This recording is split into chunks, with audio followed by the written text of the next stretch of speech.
I wasn't supposed to go into the old farmhouse. That's the honest truth.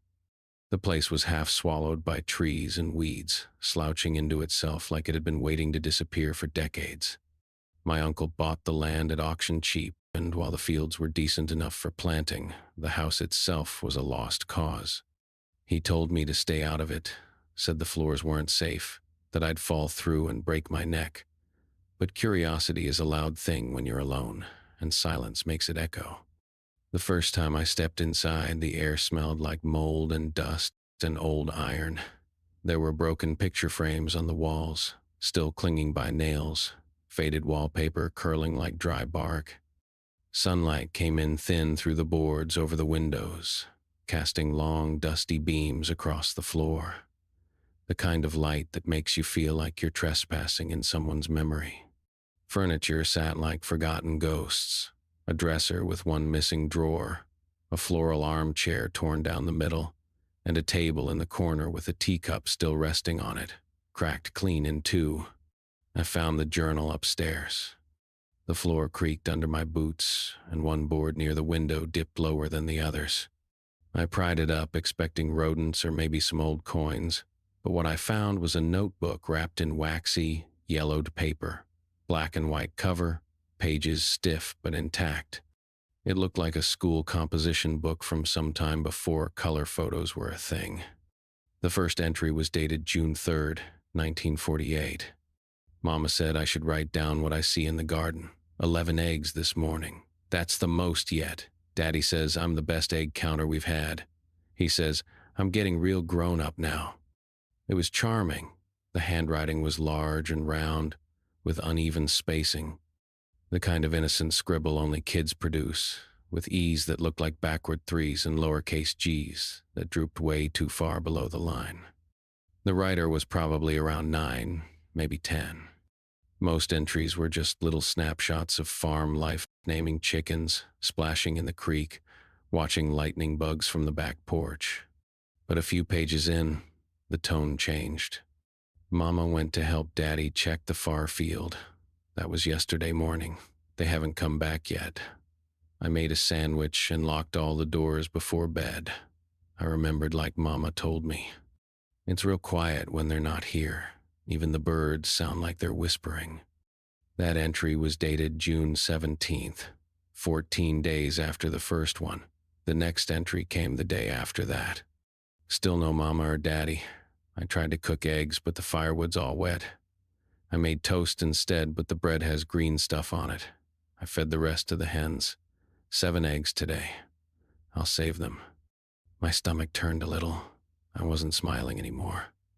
As I flipped further through the journal, the entries became shorter, shakier. Some pages had smudged ink, like maybe the kid had cried on them. June 20. Something howled last night. It didn't sound like our dog. It was deeper. The walls shook. I stayed in the pantry with the lantern. I think I cried a little. That's okay. Daddy said brave boys cry when they have to. June 21. Still no sign of Mama. I put her apron on the porch in case she sees it and remembers to come home. The hens gave 6 eggs today. There was a break in entries after that. A few blank pages, like he wasn't sure what to say or maybe had no energy left to write. Then something got Gertie. Feathers all over the coop. Door was open.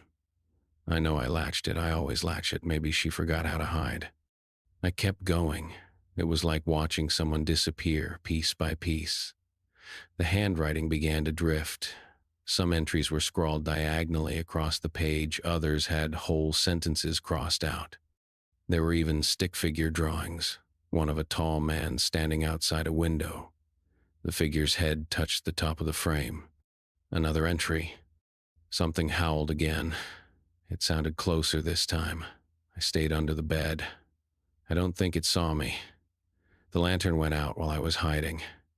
It's hard to breathe under there. July 27. I tried walking to the neighbor's farm. Didn't get far.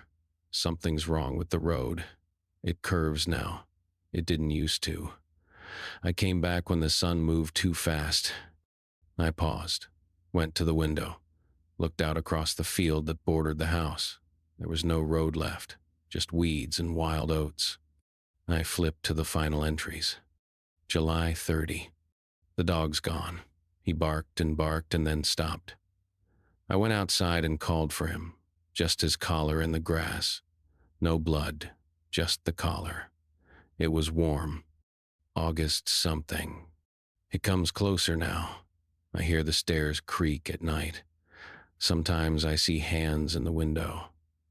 I don't go upstairs anymore, only when I write. There was a drawing of the house, a floor plan. Pantry circled, upstairs bedroom marked with an X. August last. I don't want to write anymore. Here's my pencil. I tried not to move, but it still came. I had to hide in the oven. Final page. Just one sentence. Don't get eggs. It watches the coop. That was it. I sat there in the dust, journal open across my knees, the light from the boarded windows growing dimmer by the minute. I felt cold. Not just because of the farmhouse, but the kind that burrows under your skin. I don't know what happened to that boy. I don't know if the thing got him, or if he found some way out. I hope he did. I hope he made it to the neighbor's farm. I hope someone believed him. But I didn't take the journal with me. I didn't even photograph it.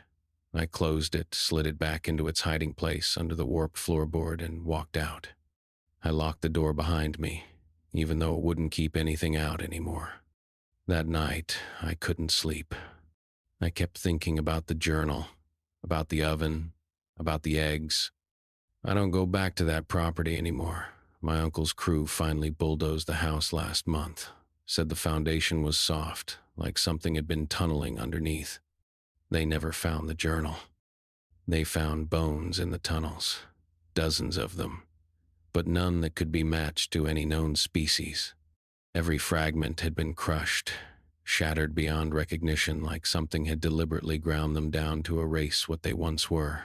I keep thinking about the journal. I should have taken it. It might have helped me explain to my uncle why I'll never set foot near that land again. At least then he'd understand it's not just a feeling, not just paranoia. There's something on that land, and I am not willing to find out what it is.